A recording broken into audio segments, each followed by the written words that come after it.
मेरा नाम अमीर अंसारी। मैं आज आप लोगों को पढ़ाने वाला हूँ क्लास 9th प्रश्नावली 1.1। देखेंगे पहला सवाल, क्या शून्य एक परिमेय संख्या है? क्या इसे आप p बटा q के रूप में लिख सकते हैं जहाँ p और q पूर्णांक है और q बराबर 0 नहीं है? तो हम लोग देखेंगे, लिखेंगे हल और बनाएंगे। हाँ, शून्य एक परिमेय संख्या है। शून्य एक परिमेय संख्या है। परिमेय संख्या है। इसे p बटा q के रूप में इस प्रकार लिखा जा सकता है। इस प्रकार लिखा जा सकता है 0/1, जहाँ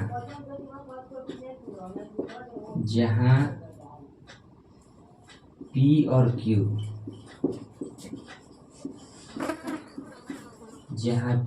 पूर्णांक हैं और q बराबर 0 नहीं है। परिमेय संख्या किसे कहते हैं? वो ऐसी संख्या जिसे p बटा q के रूप में लिखा जा सकता है।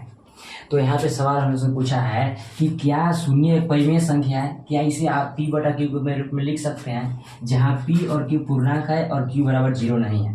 तो हम लोग देखेंगे कि हाँ, लिखेंगे कि हाँ शून्य एक परिमेय संख्या है, क्योंकि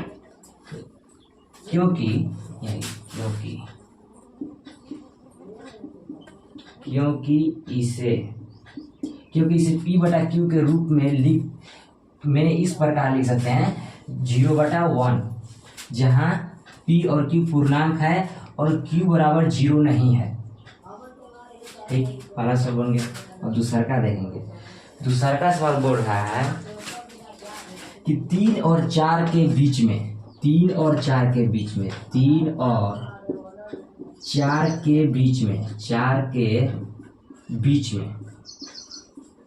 6 परिमेय संख्या ज्ञात कीजिए। 6 परिमेय संख्याएं ज्ञात कीजिए। 6 परिमेय संख्या। तो हम लोग लिखेंगे,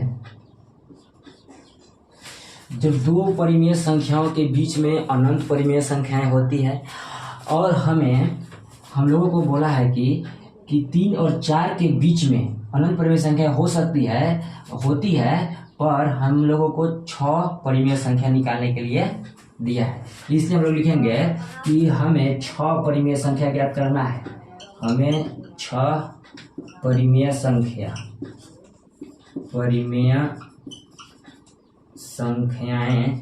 ज्ञात करना है। हमें 6 परिमेय संख्या ज्ञात करना है। इसलिए लिखेंगे, 6 परिमेय संख्या ज्ञात करना है, इसलिए 6 में 1 जोड़ देंगे बराबर 7। अब बनाएंगे 3 और 4 के बीच में 6 परिमेय संख्या ज्ञात कीजिए। तो हम लिखेंगे हमें 6 परिमेय संख्या ज्ञात करना है, तो 6 में 1 जोड़ देंगे 7 हो जाएगा। अगर यदि हमें 7 परिमेय संख्या ज्ञात करना है तो लिखेंगे कि हमें 7 परिमेय संख्या ज्ञात करना है, इसलिए 7 में 1 जोड़ देंगे तो 8 हो जाएगा। अब 3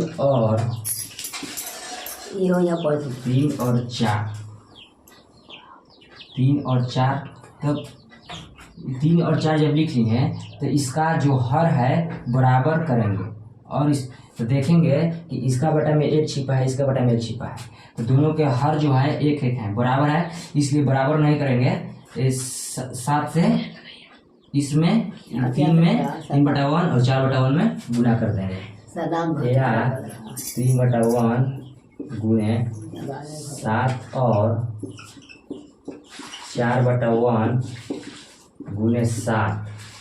अब जब गुना करेंगे तो 7 21 हो जाएगा और 7 एकम 7 हो जाएगा और 7 चौक 28 हो जाएगा और 7 एकम 7 हो जाएगा। लिखेंगे इसलिए 21/7 और 28/7 के बीच में 6 परिमेय संख्याएं निम्न है।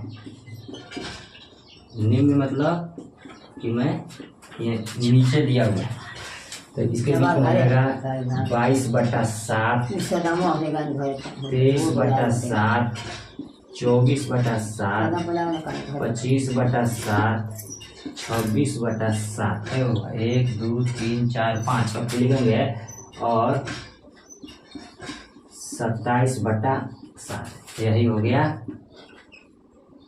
ये हो गया आंसर। हम लोग बोल रहा था कि 3 और 4 के बीच में 6 परिमेय संख्या ज्ञात कीजिए, तो हमने कि 6 परिमेय संख्या में 6 परिमेय संख्या ज्ञात करना है, इसलिए 6 में 1 जोड़ देंगे। यदि हमें 7 परिमेय संख्या ज्ञात करना है तो 7 में 1 जोड़ देंगे। जितना भी परिमेय संख्या ज्ञात करना है उसमें 1 जोड़ देंगे और 3 लिखेंगे। अब 3 और 4 लिखेंगे। अब इसका हर बराबर कर लेंगे और ज्ञात कर लेंगे। अब देखेंगे तीसरा सवाल।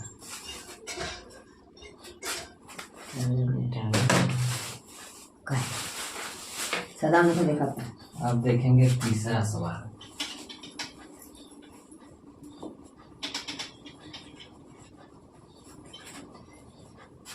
तीन नंबर सवाल कर रहा है। 3 नंबर क्या है? ये चलते हैं सर। अब 3 नंबर सवाल है। 3 नंबर सवाल कहता है कि 3/5 और 4/5 के बीच में 5 परिमेय संख्या ज्ञात कीजिए। 3/5 और 4/5 के बीच में 5 परिमेय संख्या ज्ञात कीजिए। तो इसका हर बराबर लिखेंगे। हल में 5 परिमेय संख्या ज्ञात कीजिए ना। परिमेय संख्याएं ज्ञात कीजिए। इसलिए जब 5 परिमेय संख्या ज्ञात करना है तो 5 में 1 जोड़ देंगे। इसलिए नहीं, हल लिखेंगे कि हमें 5 परिमेय संख्या ज्ञात करना है। 5 परिमेय संख्याएं ज्ञात करना है। इसलिए 5 में 1 जोड़ देंगे तो 6 हो जाएगा। अब 3/5 उसी तरह बनाएंगे। दूसरा का सवाल 3/5 और 4/5 दोनों में 6 से अंश और हर में दोनों पहला परिमेय संख्या और दूसरा परिमेय संख्या का अंश और हर में 6 से गुना कर देना है। 3/5 6 और गुना करेंगे 6 तो हो जाएगा 6 18 6 25 और 6 के 24 और 6 25। इसलिए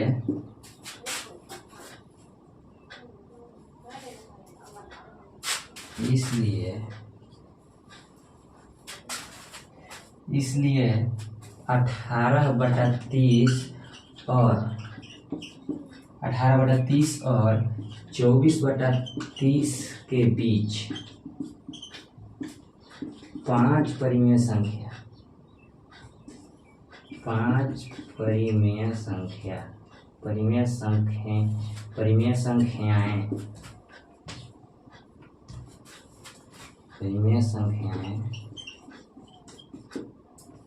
निम्न है।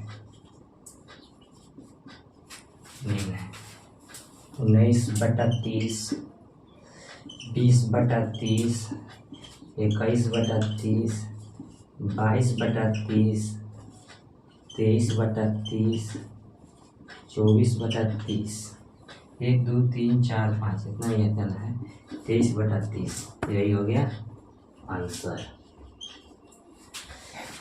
अब देखेंगे चौथा सवाल।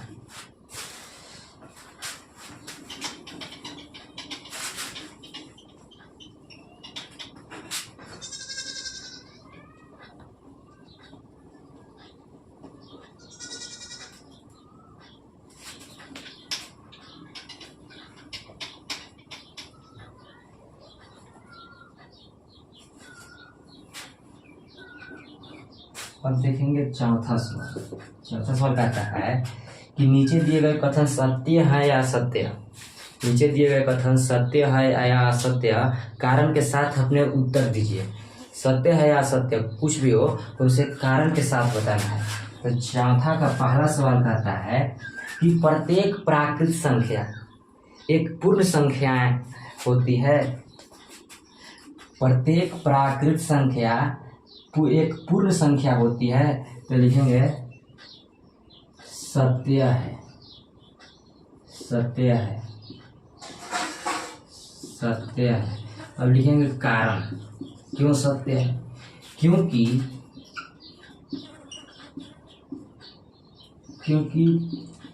पूर्ण संख्याओं के संग्रह में, पूर्ण संख्याओं के संग्रह में सभी प्राकृत संख्याएं आती हैं। प्राकृत संख्याएं आती हैं। जैसे 0 1 2 3 4 5 ये जो है पूर्ण संख्या है। ये सभी संख्याएं पूर्ण संख्या है। तो पूछ रहा है कि क्या सभी प्राकृत संख्या, मतलब जी शून्य को हटा देंगे तो ये सभी प्राकृत संख्या हो जाएंगे, और जो शून्य लगा देंगे तो सभी पूर्ण संख्या हो जाएंगे। तो पूछ रहा है कि क्या सभी प्राकृत संख्याएं जो हैं पूर्ण संख्या, एक पूर्ण संख्या है। तो हाँ, क्योंकि पूर्ण संख्या जो संग्रह में है ये सभी प्राकृत संख्याएं आ रही है। तो देखेंगे दूसरा सवाल, चौथा का दूसरा। प्रत्येक पूर्णांक, पूर्णांक से कहते हैं, पूर्णांक से कहते हैं पूर्णांक सभी पूर्ण संख्याएं और ऋणात्मक संख्या के साथ मिलकर पूर्णांक संख्या बनाती है। उसमें धनात्मक और ऋणात्मक दोनों संख्याएं होती है। तो पूछ रहा है कि क्या प्रत्येक पूर्णांक, मतलब सभी पूर्णांक जो हैं एक पूर्ण संख्या होती है। जो सभी पूर्णांक है पूर्ण संख्या नहीं होगी। देखेंगे असत्य है, असत्य है, असत्य है।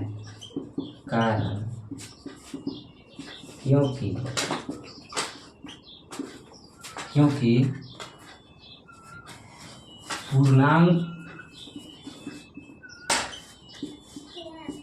पूर्णांक में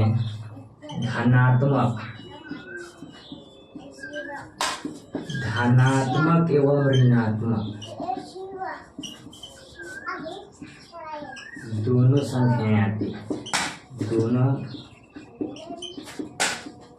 संख्याएं आती है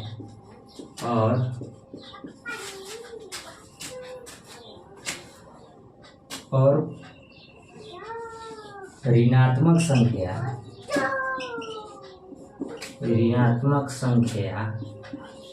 पूर्ण संख्या नहीं होती। क्योंकि देखेंगे कि जो है 1 2 3 4 5 ये जो है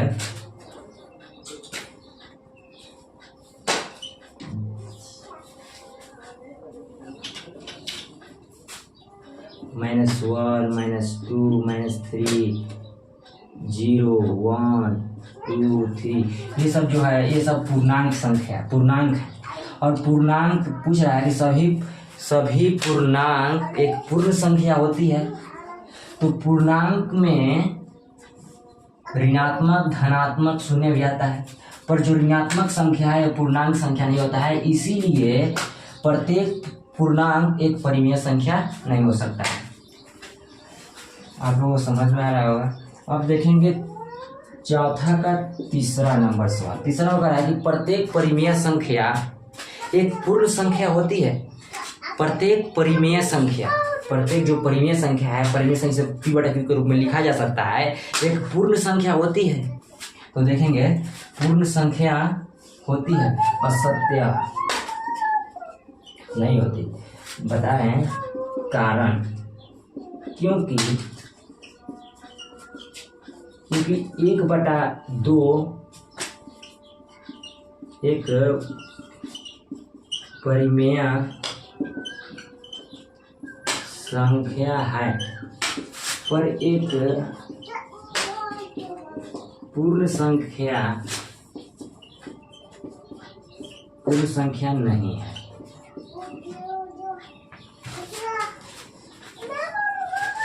तो आज क्लास 9 प्रश्नावली 1(1) का पहला, दूसरा, तीसरा और चौथा का तीनों सवाल सॉल्व हो चुका है। तो